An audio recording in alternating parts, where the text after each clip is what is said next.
Hello, friends, and welcome to the Exams Made Simple. And we are back again with the Hindu analysis for 15th of June 2026. 15 जून 2026 का the Hindu newspaper analysis देखेंगे। आज क्या क्या news articles हम देखने वाले हैं, सबसे पहले वो मैं आपको बता दूं। तो जो इंपॉर्टेंट टॉपिक्स हैं वो मैंने यहाँ लिखे हैं। व्हाट इज ड्रॉप शिपिंग, पहले हम जानेंगे ड्रॉप शिपिंग के बारे में।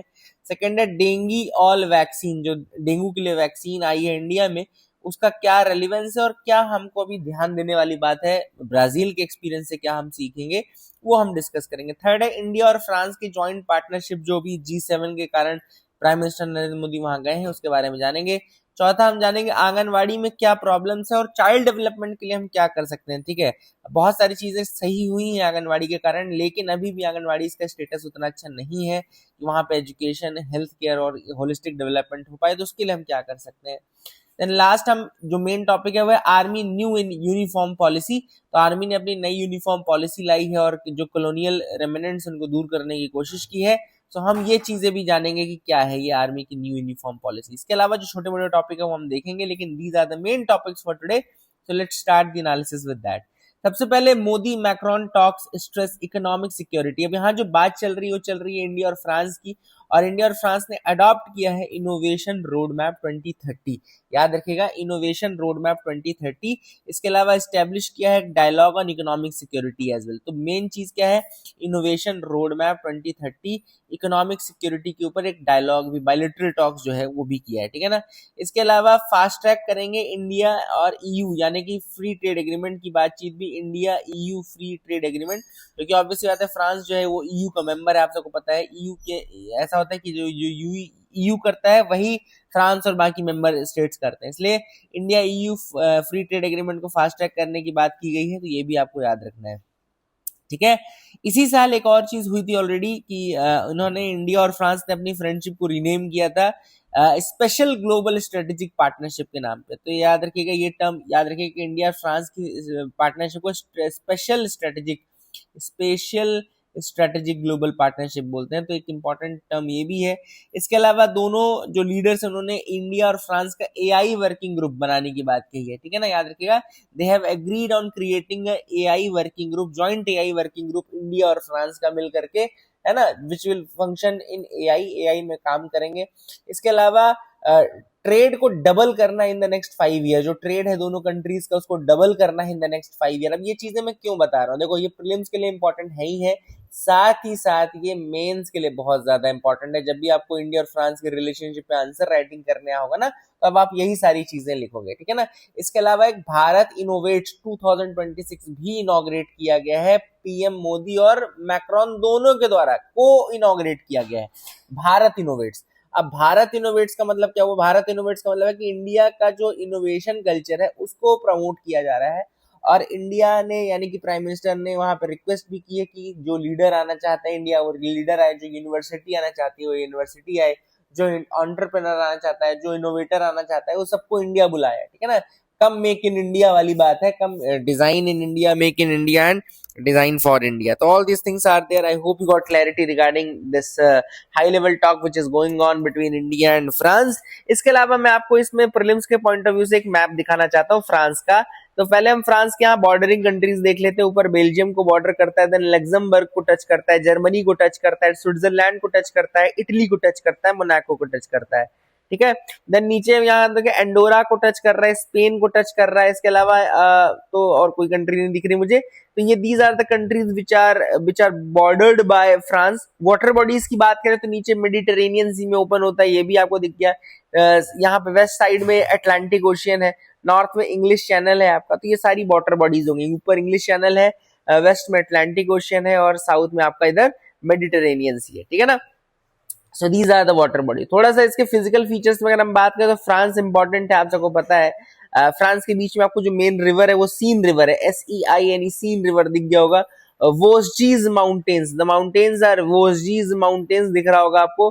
देन यहाँ जर्मनी वाले पोर्शन में आपको राइन रिवर दिख रही होगी, राइन रिवर इज देयर। इसके अलावा माउंटेन्स की बात करें तो जूरा माउंटेन्स दिख रहा होगा, मैसिव सेंट्रल एल्प्स दिख रहा होगा। पिरेनीज स्पेन और फ्रांस के बीच में आता है। तो Pyrenees is basically bordering part of Spain and France, ये आप देख लीजिएगा, है ना। ये भी एक इंपॉर्टेंट चीज है जो आपको पता होना चाहिए। I hope you got clarity regarding that as well. और बाकी मैंने आपको बता दिया, इंग्लिश चैनल ऊपर है ही। और स्ट्रेट ऑफ डोवर भी आपको दिख जाएगा, वहां पे देखो लंदन के पास डोवर वाली पार्ट दिख रहा होगा। तो all this things are there which are important. I hope you got clarity regarding that, समझ में आपको आ गया होगा। ठीक है, आगे मूव करते देखते और क्या इंपॉर्टेंट न्यूज आर्टिकल है जिनके बारे में हमको डिस्कस करना है। You can move head with me, आप बिल्कुल मेरे साथ आगे बढ़ सकते हैं। कृष्णा रिवर, हाँ ये टॉपिक भी इंपॉर्टेंट था, बताना भूल गया। कृष्णा रिवर, अब देखो यहाँ पे न्यूज जो भी है उसको हम डिस्कस नहीं करेंगे, कृष्णा रिवर के बारे में जरूर आपको बता दूंगा। कृष्णा रिवर का जो ओरिजिन है वो Mahabaleshwar plateau western Ghat Satara district Maharashtra से होता है। याद रखिएगा, western Ghat Satara district Maharashtra, Mahabaleshwar plateau. Length इसकी 1400 किलोमीटर है, second largest east flowing peninsular river है आफ्टर गोदावरी। कोर्स अगर हम इसका देखें तो ये महाराष्ट्र, कर्नाटका, तेलंगाना, आंध्र प्रदेश यहाँ ऐसे जाती है। माउथ इसका देखें तो drains into the bay of Bengal forming a delta near Vijayawada, या इसको हमसल दीवी बोलते हैं। तो वहां पे एक वो बनाता है, डेल्टा बनाता है ये, ठीक है ना। तो याद रखिएगा, Krishna also forms a delta near Vijayawada, ठीक है ना। बेसिन स्टेट्स में महाराष्ट्र, कर्नाटका, तेलंगाना, आंध्र प्रदेश आएगा, and some parts of Puducherry Yanam भी है। ट्रिब्यूटरीज की बात करें तो राइट बैंक में कोयना, पंचगंगा, दूधगंगा, घटप्रभा, मालप्रभा, तुंगभद्रा। याद रखिएगा, these are the tributaries, right bank Koyna, Panchganga, Dudhganga, Ghataprabha, Malaprabha and Tungabhadra. Left bank tributaries में भीमा, मूसी, मुन्नेरू, डिंडी, भीमा, मूसी, मुन्नेरू एंड डिंडी। एंड तुंगभद्रा जो है वो अपने आप में दो रिवर से बनती है, तुंगा और भद्रा, जो हेड स्ट्रीम्स है उसकी तुंगा और Bhadra, and they both originate in the western Ghat. Koyna बहुत सिग्निफिकेंट है कोयना डैम के कारण, कोयना डैम। एंड भीमा जो है it is also the largest left bank tributary. Bhima Shankar एक ज्योतिर्लिंग है, वो भी इंपॉर्टेंट फेमस है यहाँ पे। तो I hope you got clarity regarding these Krishna river. अब बाकी प्रोजेक्ट इंपॉर्टेंट कुछ कुछ जो लिखे नहीं मैंने बता दो। अलमाती डैम, अगर आपने अलमाती डैम का नाम सुना तो अलमाती डैम। श्री सैलम का नाम आपने सुना होगा, श्री सैलम, तो वो भी यहाँ यही इसी पे है। तो all this things are some important projects also. आगे देख लेते हैं आगे क्या इंपॉर्टेंट न्यूज आर्टिकल है। यहाँ पे देखो, army unveils new uniform policy, phases out colonial era practices. तो यहाँ इट्स अ सिग्निफिकेंट मूव जिसमें मेन एम था modernising the military traditions and reinforcing an indigenous identity.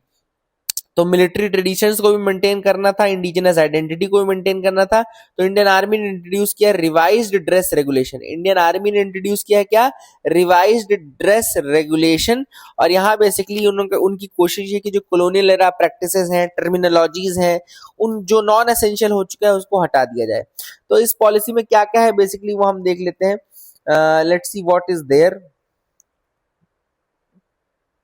देखो, they have introduced a common uniform numbering scheme for army, navy and air force. याद रखिएगा, या इन्होंने introduce किया common uniform numbering scheme. Uniform numbering, uniform की जो numbering है वो कॉमन कर दी गई है आर्मी, नेवी और एयरफोर्स की, ठीक है ना। Uniform numbering scheme is common for the army, navy and air force now. Mainly इसका इनिशिएटिव का इंटेंशन ये भी है तो क्लैरिटी बढ़े, है ना, क्लैरिटी बढ़े, इंटरऑपरेबिलिटी बढ़े एंड सिनर्जी बढ़े अमॉन्ग द थ्री सर्विसेज, है ना। नंबरिंग सिस्टम अलग अलग था तो उसको सेम किया गया, यूनिफॉर्म नंबरिंग सिस्टम। इसके अलावा 4 कैटेगरीज अब रखी गई हैं। जो आर्मी की कैटेगरीज रहेंगी वो 4 कैटेगरीज की ड्रेस रहेंगी। एक रहेगी सेरिमोनियल, दूसरी रहेगी working dress, one will be ceremonial dress, then one will be the working dress, one will be the mess dress and one will be the combat dress. Combat, ceremonial, working and mess dress, है ना। Mess यानी खाना पीना खाने की जो dress है वो। Unique dress numbers have been assigned to each uniform. हर यूनिफॉर्म को एक यूनिक ड्रेस नंबर असाइन किया गया है, ये भी आपको याद रखना है। 4 तरीके की यूनिफॉर्म रखी गई है। यूनिफॉर्म नंबरिंग सिस्टम सेम कर दिया गया। बाकी पहले देखो ये आपको 5 तरह की दिखती थी, अब ये देखो सेकंड वाली जो 3A वाली है ये फेज आउट कर दी गई है। This has been phased out, this वाली फेज आउट कर दी गई है, ठीक है ना। और इसके अलावा आगे देखें अगर हम तो नोटेबल रिफॉर्म्स में एक और चीज है कि traditional bandi jacket as part of formal civil attire, ये इंक्लूड किया गया है, ये बंदी जैकेट को पहनने का as part of formal civil attire, ठीक है ना। And pouch belt from mess dress number 5 and 6 जो कि है वो हटा दिया गया है। It has removed, pouch belt एक लगता था उसको रिमूव कर दिया गया, ठीक है ना। और एक टर्मिनोलॉजी में रॉयल शब्द हटा दिया गया, they have removed the royal word, है ना। कोई रॉयल चीज अब बची नहीं ऐसे, तो रॉयल पहले कॉलोनियल है इसलिए the term royal has been removed, ये भी आप लोग अलग से याद रखिएगा, ठीक है। I hope you got clarity. आगे मूव करते हैं, देखते हैं और क्या इंपॉर्टेंट न्यूज आर्टिकल है। Death in Brazil raises concerns about India's dengue vaccine DengiAll. अब यहाँ पे हुआ क्या बता दूं आपको, रिसेंटली क्या हुआ, ब्राजील में डेंगी के अगेंस्ट वैक्सीन कैंपेन चला, वहां वैक्सीन के शॉट लगना शुरू हुए तो 2 लोगों की जान चली गई, है ना, 2 लोगों को लगे, दोनों की जान चली गई। तो ऐसे में क्या हुआ कि जून 8 को सस्पेंड कर दिया गया, the vaccine campaign has been suspended.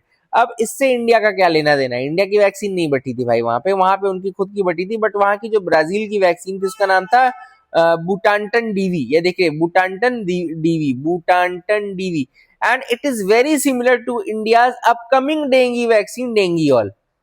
Concern की बात ये है कि इंडिया की वैक्सीन जो डेंगीऑल है that is very similar to the Butantan vaccine, ठीक है, both have live but weakened attenuated version of the virus. दोनों ही वैक्सीन जो है वो कैसे काम करती है, इसमें लाइव वायरस लाइव डेंगी उसका यूज होता है, वायरस का, डेंगी वायरस का, लाइव बट एटीन्यूएटेड मतलब कि जो माइल्ड रहता है, फुल फोर्स वाला नहीं, माइल्ड एटीन्यूएटेड वर्जन रहता है, उसको यूज किया गया है। इनके 4 वर्जन है, serotype DENV 1, DENV 2, DENV 3, DENV 4। All 4 serotypes are known to be prevalent in Brazil and India, चारों ही इंडिया और ब्राजील दोनों में प्रेवलेंट है, ठीक है ना। तो ये रीजन है कि क्यों कंसर्न्स की बात की गई, चेक करने की बात की गई, डेंगीऑल कहीं ऐसा ना हो कि वही होगी, आप यहाँ वैक्सीन दे रहे हो उधर जान जा रही है। अगला आर्टिकल है the hidden history of Thai Bharat connection, जो लीड एडिटोरियल है वो है थाई भारत कनेक्शन पे, रिटन बाय शशि थरूर जी। यहाँ पे बात चल रही है Thai Bharat cultural lodge, Thai Bharat cultural lodge जो कि बैंकॉक में है, उसके बारे में शशि थरूर जी बता रहे हैं कि कैसे उसका उसका रेलिवेंस है इंडिया के लिए, और न केवल इंडिया के साथ थाई भारत के कारण ऐसा नहीं कि सिर्फ कल्चरल रिलेशन के लिए है, बल्कि Thailand is very much important for the birth of Indian national army, है ना। तो क्यों ये आर्टिकल लिखा गया है कि आज जून 15 है, और जून 15 is the bank anniversary of 1942 Bangkok conference, ठीक है ना। तो मैं पहले आपको बैंकॉक कॉन्फ्रेंस के बारे में थोड़ा सा बता देता हूं। जून 15 से जून 2023 जून 15 से जून 23 1942 में हुई थी बैंकॉक कॉन्फ्रेंस। 100 से ज्यादा डेलीगेट आए थे फ्रॉम साउथ ईस्ट एशिया, जो मिले थे शिल्पा कॉर्न थिएटर में, शिल्पा कॉर्न थिएटर है, यहाँ पे 34 पॉइंट रेजोल्यूशन लिया गया था that became the INS blueprint. 34 point resolution was taken at Shimla, sorry ये आपका Bangkok conference. And Bangkok conference कब हुआ, मैंने बताया 15 जून 1942 में हुआ, और यही जो बैंकॉक कॉन्फ्रेंस में 34 पॉइंट का एक रेजोल्यूशन आया विच बिकेम द कहना चाहिए backbone of your INA, INA का ब्लूप्रिंट बना, ठीक है ना। इसमें बोला था कि भैया आईएनए जो रहेगा वो वेल सुपरवाइज रहेगा, नॉट जापानीज कंट्रोल्ड, है ना, एंड ये सारी चीजें जो है बेसिकली इसमें डिस्कशन किया गया था, ठीक है। I hope you got clarity regarding that as well. Bangkok conference समझ में आ गया होगा आपको, और इसका बर्थ कैसे हुआ ये भी आपको समझ में आ गया होगा, ठीक है। देखो बहुत ज्यादा इस आर्टिकल में मैं नहीं जाऊंगा क्योंकि वो भी आपको क्वेश्चन पूछेगा नहीं, बट इतना हिस्टोरिकली सिग्निफिकेंट है, बैंकॉक कॉन्फ्रेंस किससे रिलेटेड है, क्या है, ये इंपॉर्टेंट है। द 7 पॉइंट आई की अपॉर्चुनिटी फॉर इंडियन चिल्ड्रन। अब बात यहाँ चल रही है आंगनवाड़ी की, क्योंकि आंगनवाड़ी सिस्टम में एक शिफ्ट की जरूरत है।